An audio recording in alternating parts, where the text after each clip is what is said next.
Well, good evening. I'd like to call to order this meeting of the Urbana City Council. Will the clerk please call the roll? Ms. Wu. Here. Mr. Evans. Here.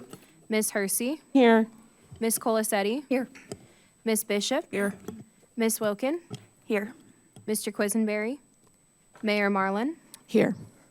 I would like to note for the record that Mr. Quisenberry has asked us to announce that he is absent due to a medical reason. Next up is approval of minutes from the previous meeting of March 27th, 2023. Could I have a motion? So moved. Moved by Mary Alice, seconded by Sharice. Are there any substantial corrections? All right, all those in favor, please say aye. Aye. All those opposed? That motion passes. Are there any additions to the agenda? There are no additions to the agenda. We have a number of presentations today and public input. So first up is the Urbana Fire Department promotions. Good evening. No matter how many times we do this, seems like the nerves don't go away. So once again, I'd like to thank the council, say good evening to the council and members of the public, the Urbana Fire Department family and extended family.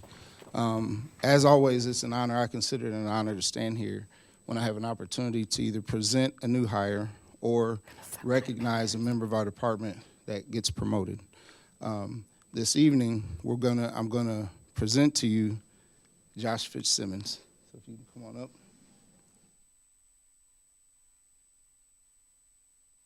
Like always, excuse me, like always when we talk about our promotions, tonight Josh is being promoted from firefighter to engineer.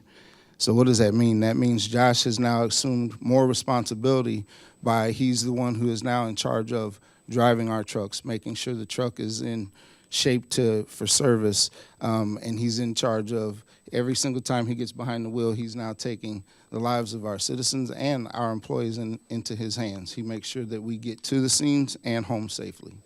So with that, I'm going to have Josh come up, and he's going to give his oath. Here's a copy for you to read along. You're going to need that. So raise your right hand, please. Repeat after me. I, Joshua Fitzsimmons, I, Joshua Fitzsimmons, do solemnly swear that I will faithfully execute the duties of the position of engineer do solemnly swear that I will faithfully execute the duties of the position of engineer for the city of Urbana in the county of Champaign, Illinois, for the city of Urbana in the county of Champaign, Illinois, and will, to the best of my ability, and will to the best of my ability preserve, protect, and defend the Constitution and laws of the United States, preserve, protect, and defend the Constitution and laws of the United States, the state of Illinois, the state of Illinois, and the charter and ordinances of the city of Urbana, and the charter and ordinances of the city of Urbana, acting rightfully for the citizens of Urbana. acting rightfully for the citizens of Urbana, So help me God. so help me God. Congratulations.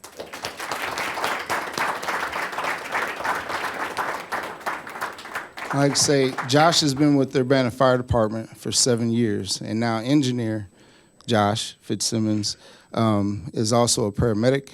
He's a hazardous materials technician. He's also the president of Local 1147, the Firefighters Union. And tonight, Josh will be pinned by his wife, Kayla. Get Phyllis to sign it tomorrow.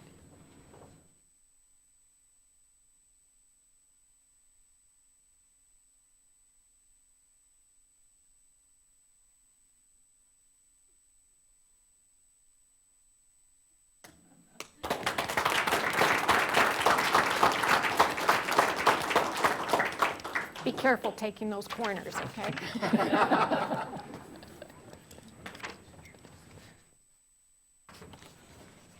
you go.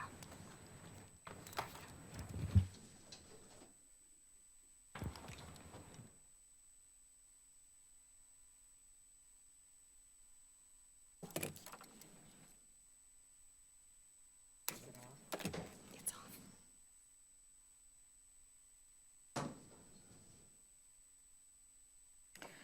Okay, move on to the annual report from the Bicycle and Pedestrian Advisory Commission, and Bill Brown will be presenting that.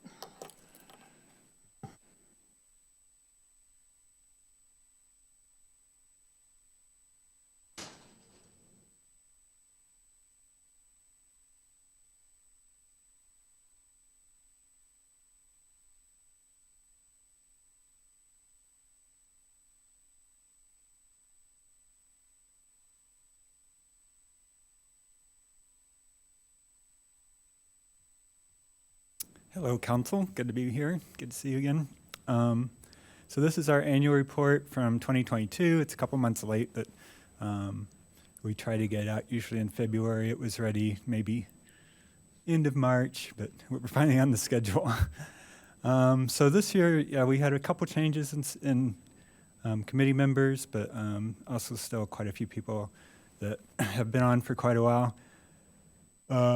We have some people representing by city code. We have to have a representative from the school district, University of Illinois Park District, the city engineer, and that's it by code.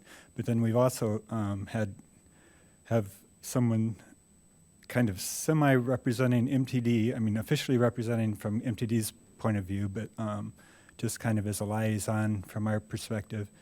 And also Nancy Westcott for PACE, people accessing, what is it, taking control of their environment, something like that.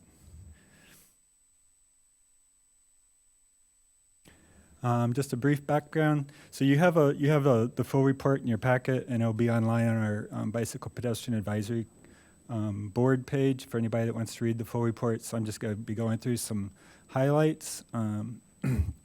So briefly, BPAC was established in 2006, provides an advisory role.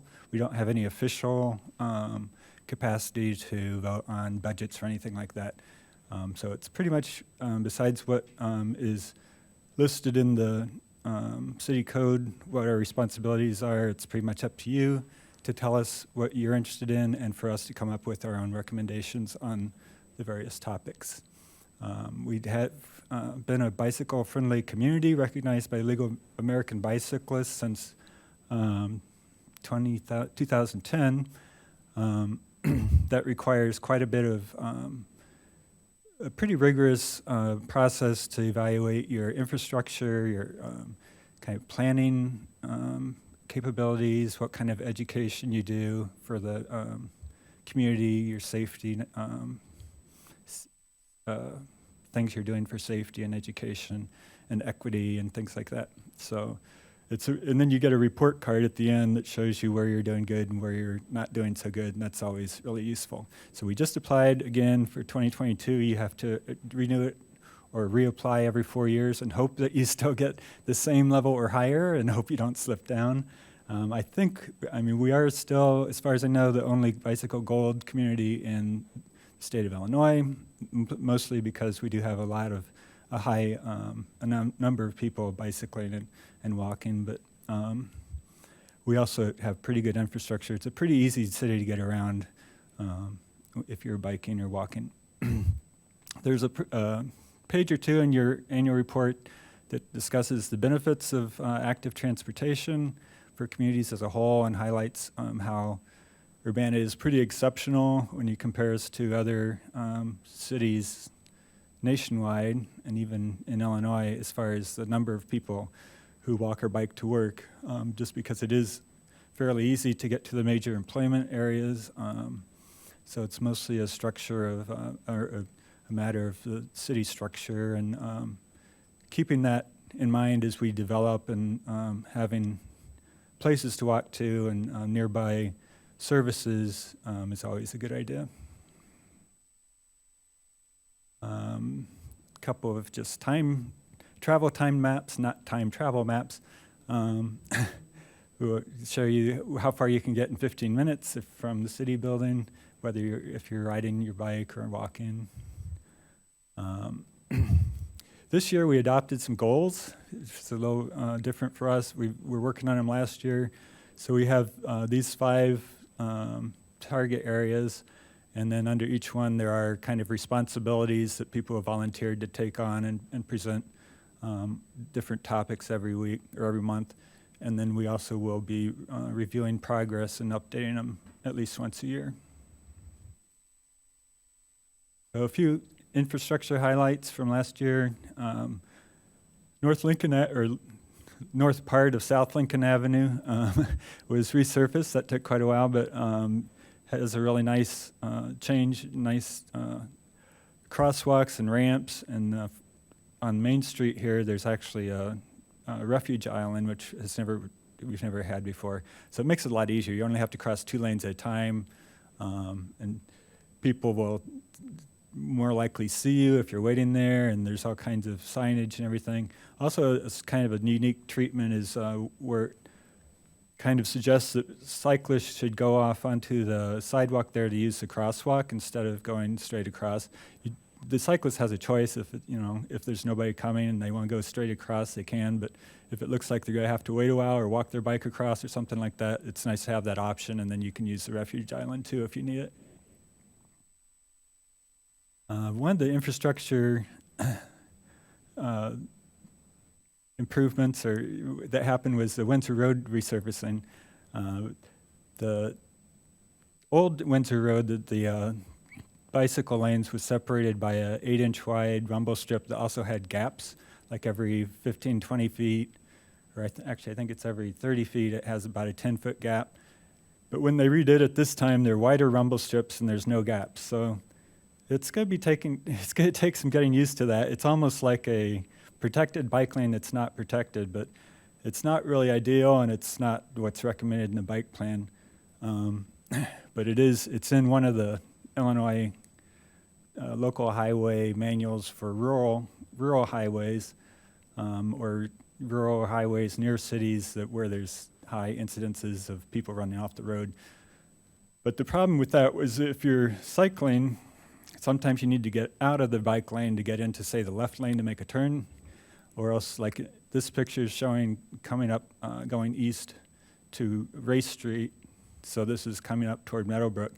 And I don't know if you can see it there, but there's a sidewalk. So you can take the sidewalk, then you go behind this tree where nobody can see you, and you can go across. So if somebody's making a right turn there, it's more likely to get right hooked if they're going to be turning right there and you're trying to go straight across. So really the safest thing to do on your bike is to get out into the right lane and go straight across. Because if you're going straight, there's no bike lane. Well, there is a side path there, I guess, if you want to take the side path. But more likely, a lot of people would be coming up this way and wanting to turn left. So you'd want to get out into the left turn lane. And this kind of suggests that you should stay on the sidewalk and then go to the corner and maybe press the button twice to get across the street both ways. So it's not the best plan, but it's what we ended up with, and we looked into whether we could change it or not. It wasn't designed by our engineering staff, it was designed by a contract engineer. Here's another picture of the same. There aren't any gaps there. It did rain that day, so it looks like there's a gap, but this is a solid 16-inch rumble strip the whole way. And you can ride across it, but if you have thin tires or if you don't have real good grip on your handlebars, it's just another possibility to lose control there. So in this case, people are making right turns a lot. They're coming in the morning, especially coming down Windsor Road, turning right to go up Lincoln. This is Lincoln here. And if you're on a bike and you want to go straight, the safest place to be is to merge out into the right travel lane, get behind the people that are waiting to turn, and then just keep going straight across. So that way you don't risk getting right hooked with somebody turning in front of you, or sometimes people don't use their blinkers, so you don't know they're going to turn. You're riding right alongside of them, and they don't see you because you're in their blind spot. So there's all kinds of problems that can happen if you're trying to go straight there.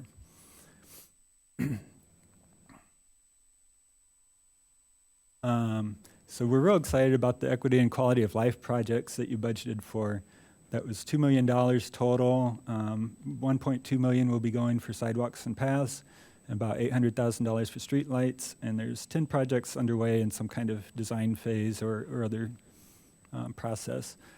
And I think another 6 that are being studied because they needed more study.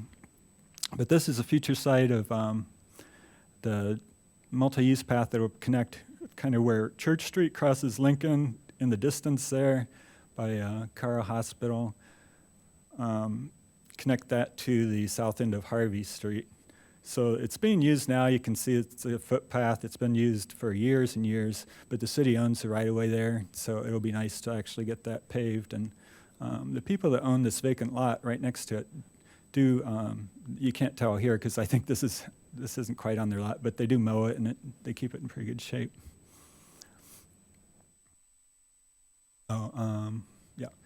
So yeah, that one we made recommendations for last year, and you approved the projects. So hopefully we can keep doing stuff like that as you get funding, available. Oh, is that my time already? Was that 10 minutes or 5? I'll Oh, make a wow. motion to extend it for 5 more minutes. I'll second. All those in favor? Aye. All those opposed? Okay. You got 5 more minutes, Bill. Okay, thanks. So we're continuing to work on Vision Zero. There were 2 pedestrian fatalities last year, both of them near 5 points. One was somebody walking across on Cunningham there near Park Street. I think that was at night. It might have been a visibility issue.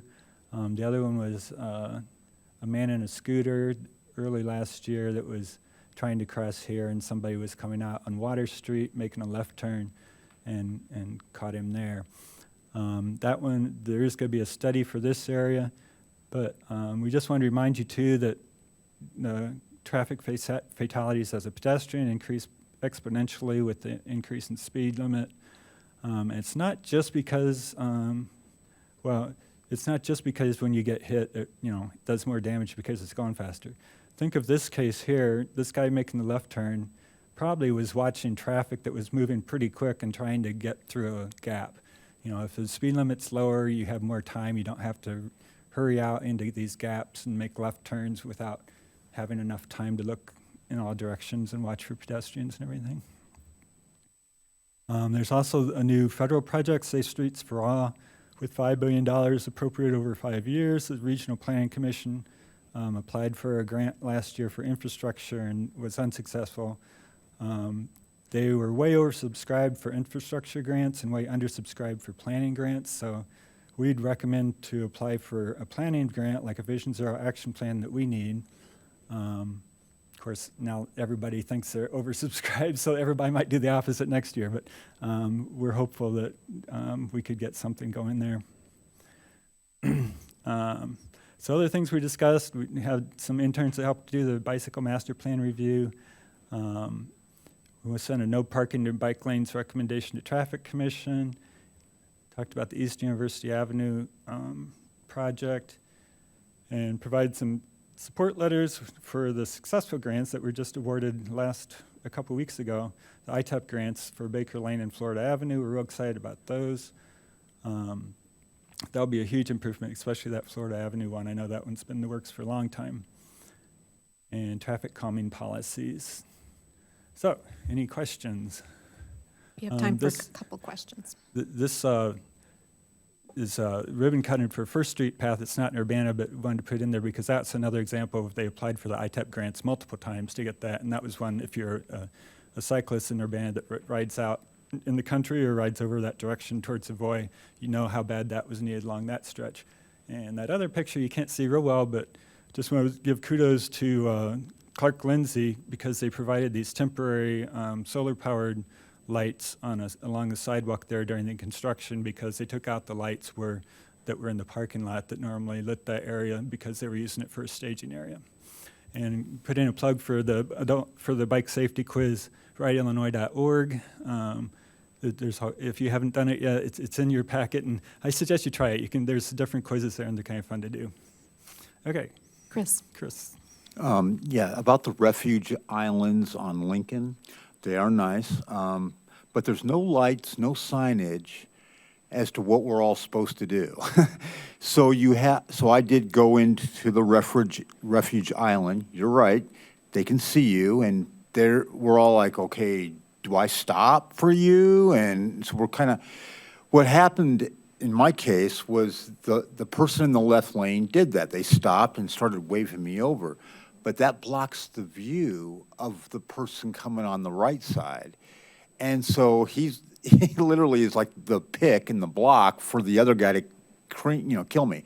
So anyway, I don't know how to solve that, Bill, but I just wanted to give you some customer feedback. Yeah, that's been an item of discussion. There's advanced stop. They have advanced stop lines like on campus where you see those little signs that say stop here for pedestrians.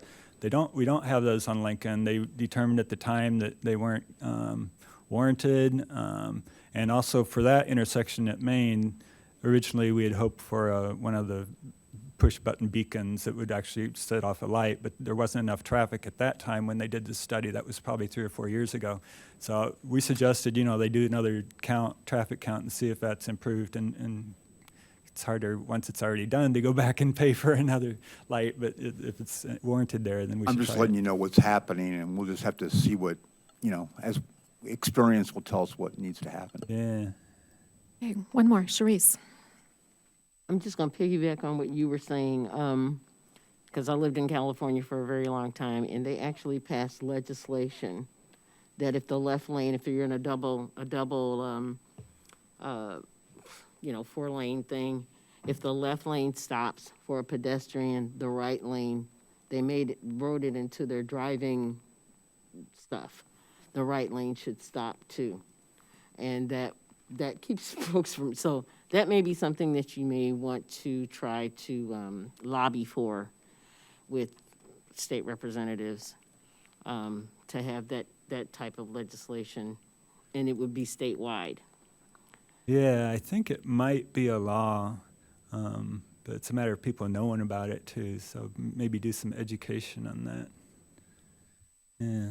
Just to say. Okay. Thank you very much, Bill. Next up, we have the next chapter in Examine Urbana, and this one's on development and taxes, and City Administrator Carol Mitten will be presenting, along with Andrea Rudy.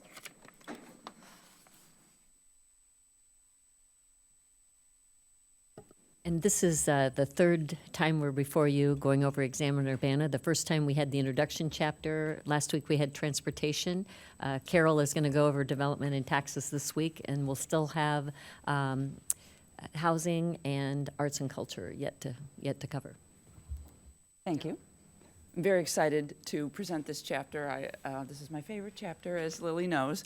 And I have a few slides to show you, but I want those to reinforce the things that I want people to take away and think about from this chapter. So I just want to give a little overview of the kinds of things that you'll see when you wander into the development and taxes chapter. So it's about development and taxes, naturally. So part of it is you'll see the history, and you'll see how Urbana has developed over time, the land use patterns, learn a little bit about how those land use patterns were influenced by zoning, which came in 1936. Yeah. And you'll see the impact of the expansion of the university, and with a lot of other uses, county uses, federal uses, MTD, UCSD, churches, and so forth, we now have more than a quarter of our land area is tax exempt. So that's important sort of background information to have. And then in the more recent trends over the last 10 years, most of the new development has been in multifamily residential. So you see all of that laid out in more detail. And then you'll also learn about development and the influence that the city has on development. So that comes in the form of zoning, including historic preservation. You'll learn about the role of building codes and energy codes on development, and also the role of incentives that the city can provide in the form of tax increment financing, development agreements, enterprise zone, and so forth. So it's a good just kind of overview of all that. And then you'll also learn where the city gets its revenue from and how development impacts taxes. So one of the things I want people to, kind of big picture as they look at this chapter, we've talked every year at budget time about what the trends are and that we need to, in order to have a balanced budget over the long term, our recurring revenues need to exceed recurring expenses. And so how do we make sure that happens? And so there's a number of considerations that are offered in the chapter, and I'm going to add one today because we're starting to talk about this with council, but these are things for the community members to think about. So if we need more revenue, one of the things that we can do is we can raise revenue through taxes or fees. Another way to do it is we can diversify the tax base, and we can attract more uses that pay more taxes as opposed to ones that don't. So I talked about the number of uses that we have that are tax exempt. Well, we get more that pay taxes, and maybe we get ones that pay sales taxes versus people that are in the business that don't pay sales taxes. So diversifying the tax base is another way to get more revenue. We can increase development overall, and that's what this chapter, I think, is really helping people understand what does that mean, and that's, again, provided that development is not tax exempt. And then another thing we can do to keep those lines from crossing the revenue line and the expense line is we can decrease costs to provide government services, but that would mean reducing services, which the community has been reluctant to embrace. So now, the three things that I would like people to take away from this chapter for future consideration. The first one is to understand the recent history of our growth and why that approach, so we've been doing a lot of annexation, why that approach isn't sustainable. So these are a few slides that Lily put together for me that are from this chapter of Examine Urbana. So what you'll see is that over time, because of annexations, we actually have our population per square mile has decreased. So we had in 1970, the population per square mile was 6,400, and now it's basically half that. That means we added land and not people in proportion. That's not sustainable because as we do that, we're adding infrastructure that needs to be taken care of, but not the people to pay for it. So here's a really cool visual that Lily put together that shows the more recent trends, and these are not cumulative. This is what are we annexing over time, and you'll see that in the more recent past, starting probably just prior to 2000, there's a lot of pink on the bottom. That's all undeveloped or underdeveloped land. So we're kind of swelling our land area without things necessarily being, that land necessarily generating taxes, and the same is true for open space. And then finally, this one really drives it home to me. If you look at the population in 1970 versus the population in 2020, it's increased but not very much, and you look at those size of the road network, and it's increased by almost 2.5. So that's just the road network. That's not other forms of infrastructure, but that to me really captures it. So I hope people will take time to really take in the other detail that's in the chapter and think hard about that. The second thing is understanding where the city's taxes come from. We usually talk about this at budget time, but it's worth revisiting here, and think about the different kinds of taxes and what we might do to generate more of those taxes. So this is a favorite of where do the taxes from property taxes go, and you'll see that the vast majority of it goes to the school district, and then there's various slices for other local entities. But the slice that goes to the city of Urbana is 13 cents out of every dollar, and then 5 cents of that goes to the library, 5 cents of that goes to police and fire pensions, and then 3 cents goes to the city of Urbana. So of that dollar, only 3 cents goes to the operations of the city of Urbana. So that's important for people to know. So if we don't get a lot of money from property taxes, where do we get it? So we get a lot of our revenue from state and local sales taxes. We get some from state income taxes, and then property tax is 12% of the total of our pie. It's 3% of that dollar, but it's of all the taxes we get, it's 12%. And then we have various other taxes, including food and beverage taxes and so forth. So to think about, okay, if we're looking at the big generators, then it's important that we're generating sales tax, income tax. Property tax is important too, but sales tax is really important. So thinking about that and the sustainability of the city. So the last thing I want people to think about is how does development interface with the taxes? And this is the stunner. I from the first time that Lily showed this to me, I was blown away. So this shows you basically the intensity of benefits or support that land gets from the city. So if it's a dark green, that's a big generator. And if it's a light color or even if it's pink, it's less of a generator and more of something that requires support. So it's hard to tell what all that is, so Lily labeled a few things. So you'll see that some of the tallest green bars are student housing, and they're higher density student housing. Now, just as just sort of a surrogate for downtown, you'll see that there's also there's a pointer for Lincoln Square Mall, because that's sort of the center of downtown, and you'll see that that's a light pink. So that's not a big generator. And you heard it from, what's that fellow's name? Say again? I don't remember his name, but the strong No, towns. David, is it David Huber? Oh, David Yeah, Huber. he gave public comment a few weeks back, and he talked about how, this is property taxes, okay? But if you think about some of there's a lot of, just think about downtown. And one of the hallmarks of downtown, and you'll learn this if you look at the development and taxes chapter, is that 44% of the land downtown is in parking lots. Those are privately owned parking lots, those are publicly owned parking lots. So you can imagine that's not a big generator of taxes, right?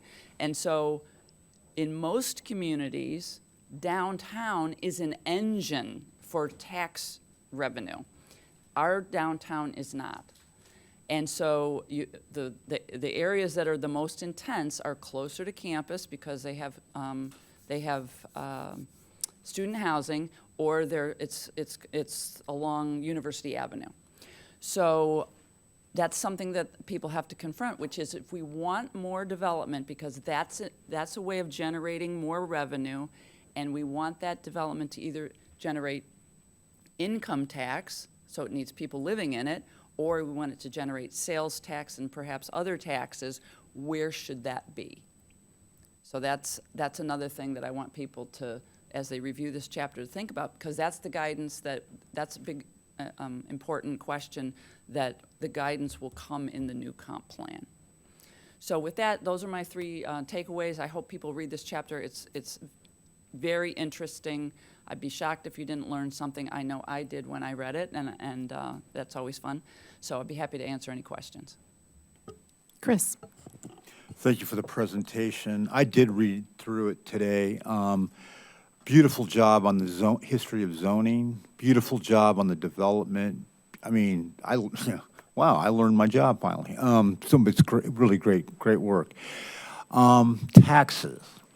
I guess as a regular person, I mean, I appreciate the proportion and the identification of what kind of taxes they are.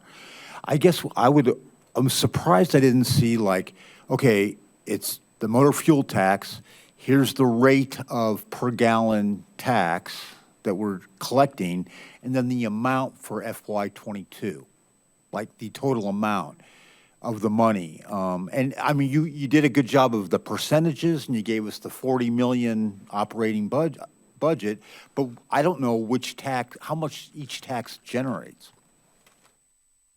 That's actually, that's a really good point, and there's a lot of different topics, I think, for each chapter that we're just trying to give people a brief overview, and we definitely lean towards proportions for everything to kind of, instead of get into the numbers per se, we're really just trying, try to go for the proportionality, so it kind of sticks with people a little bit better.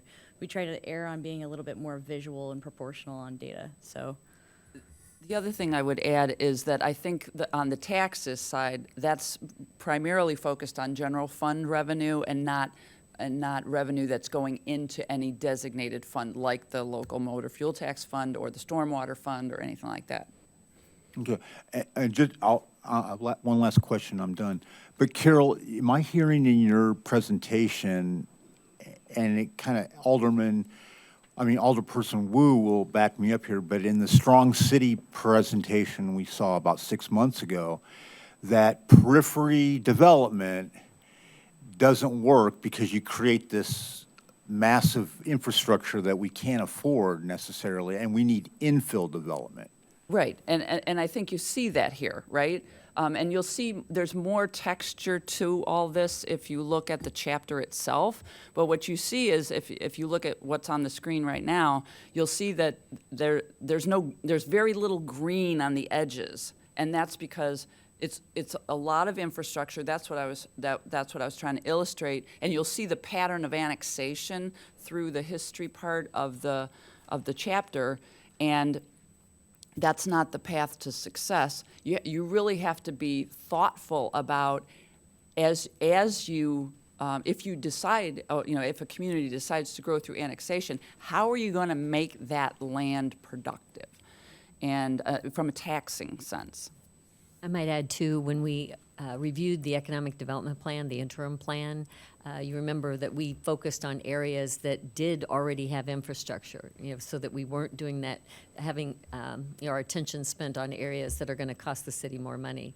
We really tried to focus on those that have infrastructure in place, and so that they're quicker to develop as well. Could you give the example of Gather, what that will generate? Yeah, so Gather's a really good example of enterprise zone. And so when Gather applied for its permitting and everything, it got an enterprise zone incentive. And what that means is that it will be eased into paying a full property tax.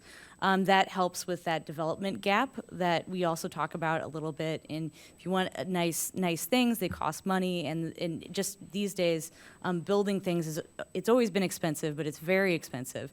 So the enterprise zone helps incentivize building the building, but it also will for us, put a permanent property on the tax rolls for many, many years to come, decades to come. And so, for instance, that property is easier to look at because its sale is public record.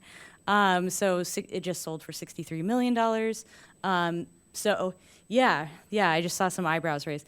And so if you do the quick math for what their property tax bill is, that would be about $2 million a year, that Campus Circle is the highest one right there.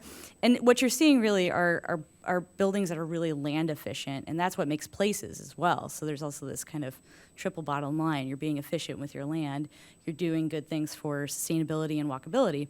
So you see Campus Circle is way up there, and then if you see Gather in 10 years' time or 7 years' time, whenever their enterprise zone rolls off, it will be even higher because it's very efficient. What it's doing is it's bringing in $2 million in the amount of space of a city block that if it was, say, really lower density housing, or if it was like a self-storage or something on Philo Road, you could kind of compare it to something like that. It would be probably even maybe not bringing enough to pay for even the infrastructure that it's using. Which is fine. Those kinds of things are okay as a city, but you have to have things to pay for that. And that's the crucial, important part. Grace. Thanks so much for the information and the graphics here. I was wondering if you could provide a little more context to how these are calculated, like how the Lincoln Square Mall is at a zero revenue minus expenses, and how the city-owned parking lot plays into that, if that's the factor. Yeah, absolutely. So what we used so this map is really trying to tie development costs versus development what you get back.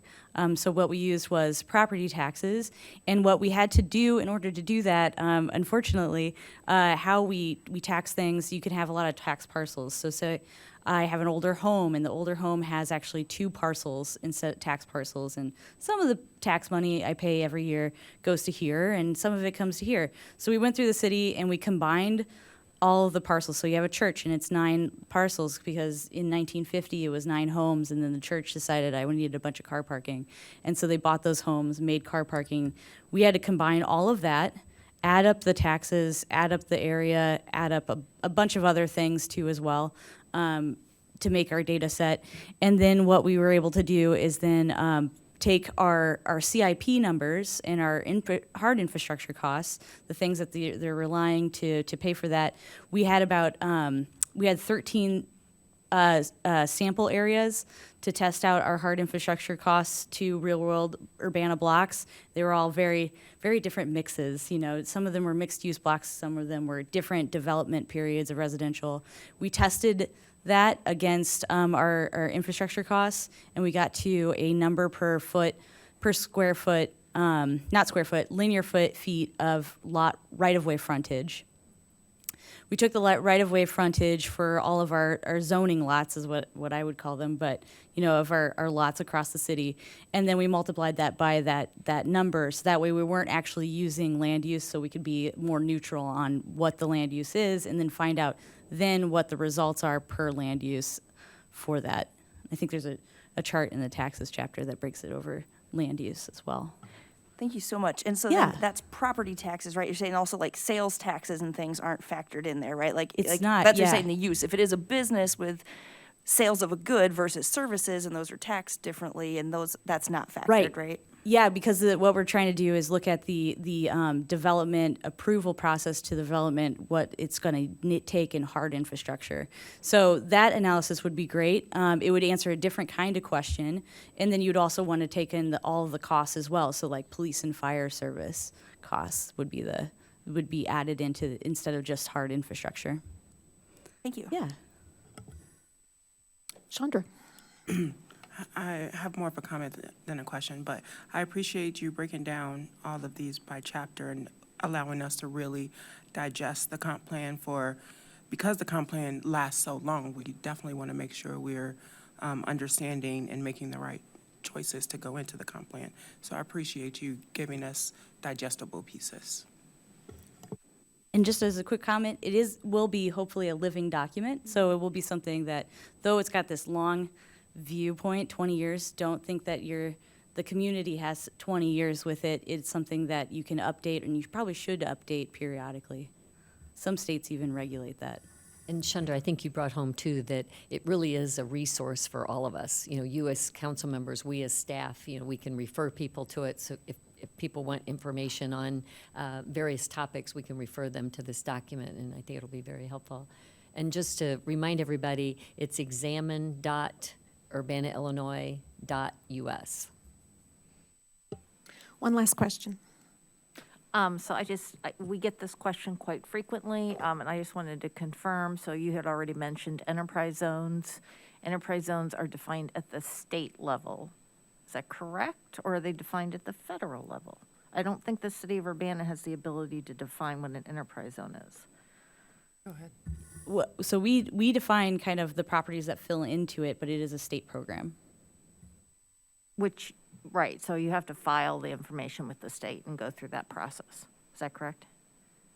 Yes, and while the city of Urbana does actually collect the properties and identify them, I don't want to mislead you and think that it's, you know, super easy and we do it every year. It's something that comes up only periodically. Do you know what the cadence is? What's the question? The cadence. The cadence for updating it? I can tell you that our enterprise zone expires in 2031. Okay, thank you. Thank you very much. So stay tuned next week. I believe it's Arts and Culture. Is that right, Lily? Next week, I believe. Yeah, yeah. And Lily's going to do that one herself. So if you imagine, You'll know by next week. Yeah. So stay tuned. Thank you very much. All right, we'll move on to public input. Does anyone wish to address the Urbana City Council? Please step up to the mic. Doesn't look like anyone. We'll move on to council input and communications. Any information to share with the public? All right, there's no unfinished business. Moving next to reports of standing committees, and Mary Alice will report out for James Quisenberry. All right, we have a lot of items on the consent agenda, so bear with me. There's a lot. Okay, all right, let's go. Resolution number 2023-04018R, a resolution approving and authorizing the execution of an ARPA subrecipient agreement with the Urbana Free Library.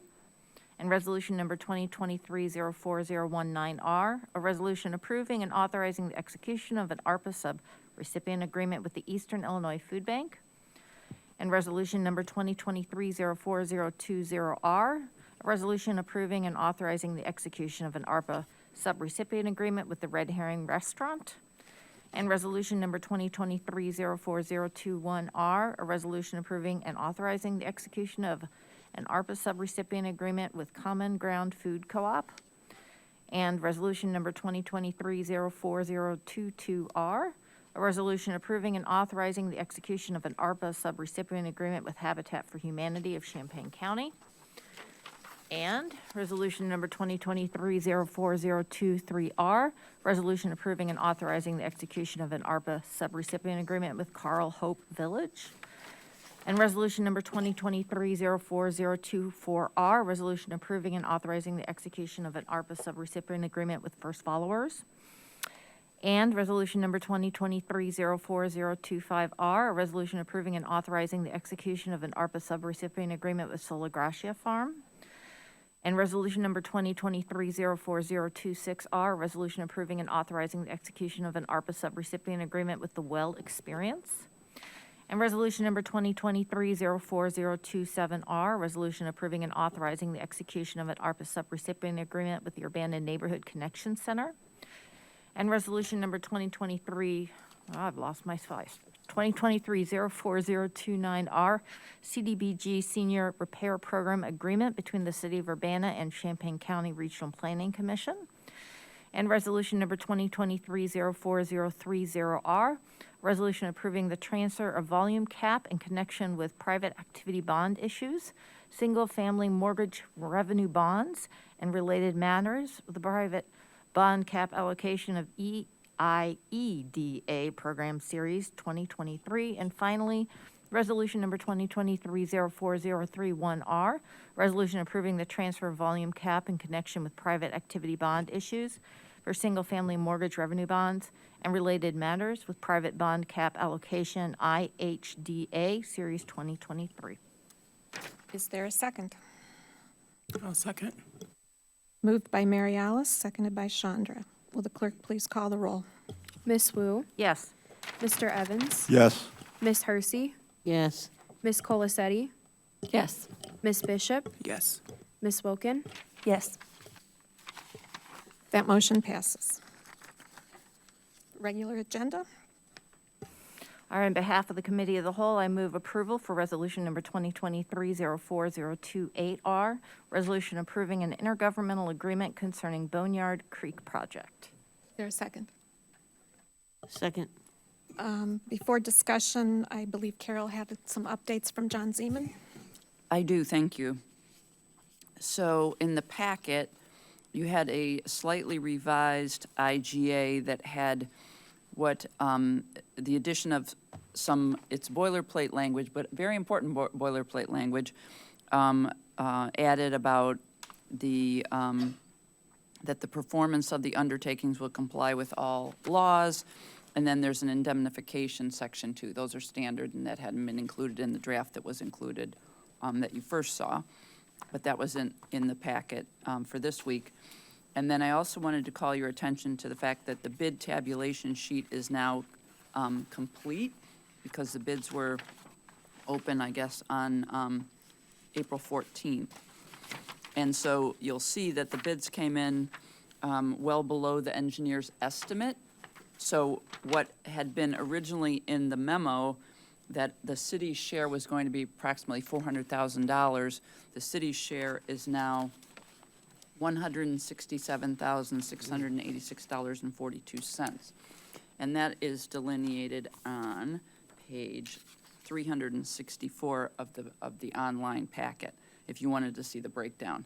But, so that's a significant savings because the bids came in well below what we had anticipated. So John wanted me to share all that with you before you took your vote. Any questions for Carol? Discussion. Grace? I just want to say thanks for the follow-up and breaking it down. I appreciate seeing the numbers, so thanks to you and John and others who made it possible. Any other discussion? Will the clerk please call the roll? Ms. Wu, Yes. Mr. Evans, Yes. Ms. Hersey, Yes. Ms. Colasetti, Yes. Ms. Bishop, Yes. Ms. Wilkin. Yes. That motion passes. On behalf of the Committee of the Whole, I move approval for Resolution Number 2023-04032R, resolution approving the City of Urbana and Urbana Home Consortium, Champaign-Urbana, Champaign County Annual Action Plan for fiscal year 2023-2024. Is there a second? I'll second. Moved by Mary Alice, seconded by Chandra. Any discussion? Grace? I just had a question if there were any changes from the last week. Didn't know if, is that this page 36 was changed to 60? Was that the only change from last week? Great, thanks so much. Did that answer your question? Yes. Okay. Any other questions, comments? Will the clerk please call the roll? Miss Wu, Yes. Mr. Evans, Yes. Miss Hersey, Yes. Miss Colacetti, Present. Miss Bishop, Yes. Miss Wilkin. Yes. That motion passes. Thank you, Mary Alice. Reports of special committees. Don't believe there are any. Reports of officers. I do have several announcements. Two of them are related to public safety. First of all, there will be a moderated town hall scheduled for May 4th, 2023. It'll be held at Vineyard Church, 1500 North Lincoln. And this is for the purpose of, this is a town hall with our police chief candidate finalist, Mr. Larry Boone from Norfolk, Virginia. There are two town halls. People can attend one or both of them. One is scheduled for 3:30 to 5 p.m. and the other is 6:30 to 8 p.m. There will be a press release and further information available tomorrow as far as the format, and we'll circulate that with council and to the public. So that's May 4th at Vineyard Church. The second public safety related event is May 9th, and this will be a facilitated town hall with Barry Dunn, which is the consulting firm conducting our public safety review. That's going to be at Stone Creek Church, 5:30 to 7:30 p.m., 2502 South Race Street. And the purpose of this is to gather community input on public safety and alternative response models, and that will be conducted by Barry Dunn. And we'll be sending out more information on that as well. So two separate events related to public safety coming up in the next couple of weeks.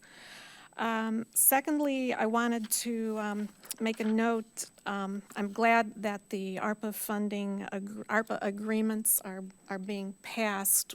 The Speaker of the House has not let up on attempts to claw back our unobligated ARPA funds, and we received a notification from U.S. Conference of Mayors a couple of days ago.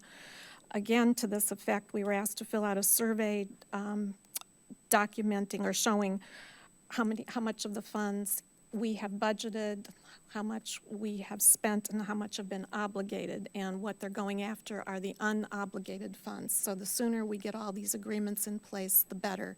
We're pretty good as far as we have allocations on record. We've budgeted it all, but we'll be completely safe when all these agreements are signed. So it's very important that we finish that up, and it's very important that we stay vigilant because people have their eye on this money, so unfortunately. And then the last thing, I wanted to share some information about our trip with Champaign County First last week. Carol Mitten and I traveled to Washington, D.C. The council, I sent the memo around to the council this afternoon, and it'll be included with minutes for this meeting, so it'll be available to the public as well. But this is a very productive trip for us, and they've been holding these or taking these trips for the past 12 years or so. These are coordinated by the Champaign County Chamber of Commerce. We traveled as part of Champaign County First, which is a public-private community partnership. The focus of these trips are on local infrastructure as a key component for economic development and job creation. The units, the people, governmental units and organizations that were represented on this year's trip included Champaign, Urbana, Mahomet, Savoy, and Rantoul, the Champaign-Urbana Mass Transit District, Parkland College, University of Illinois, Champaign County Economic Development Corporation, Champaign County Regional Planning Commission, Visit Champaign County, and the Chamber of Commerce. There were 10 projects that we lobbied on this year, all infrastructure projects. Some of them we've been lobbying for several years on, others were new this year. The City of Urbana's project was the Florida Avenue Corridor Reconstruction Project. We've applied for the second time for a RAISE grant, federal grant, so we were soliciting support for that. Curtis Road grade separation, this has been on the docket on every trip I've been, but this would elevate the road, the train track over Curtis Road. So it will drastically change that intersection, improve safety for the village of Savoy, plus transportation and access for everybody. For the second year in a row, we were lobbying on the $19 million Safe Streets for All, which has a Champaign County-wide Vision Zero component. So that's a very important project for all of the county, and especially Champaign-Urbana, where much of the work will be done. We visited with Amtrak to focus their attention on the fact that we have the worst on-time performance in the country at 37%. It's disgraceful, and we are actually going to change up our approach next year. But anyway, it's an annual visit to Amtrak. We also talked about high-speed rail, the regional impact of that. Mass Transit District was focused on the purchase of grants for more hydrogen fuel cell electric buses. We have continued to advocate for mapping of the Mahomet Aquifer. Our efforts have resulted in $1 million in federal dollars through the efforts of Senator Durbin and Duckworth. We need about 20 total to complete the mapping project, but this was a good start, and we leveraged that. The Champaign County also contributed $500,000 of their ARPA funds toward it, so we've got a good start on the mapping project. This project is incredibly important to determine really the characteristics of the aquifer and for us to protect both the quality and the quantity of the water in the aquifer. There was a South Mahomet very important road project. In Rantoul, the Illinois Autonomous and Connected Track Research Track was one of the topics. And then the Visit Champaign County was promoting the Champaign County African American Heritage Trail, not so much for money this trip, but for just to put it on people's radar, and when the time comes to apply for grants, to ask that they'll support it. We met with Department of Transportation, Federal Railroad Administration, a lobbyist who gave, over lunch hour, gave tips on lobbying. State of Illinois, that's the Governor Pritzker's office in Washington.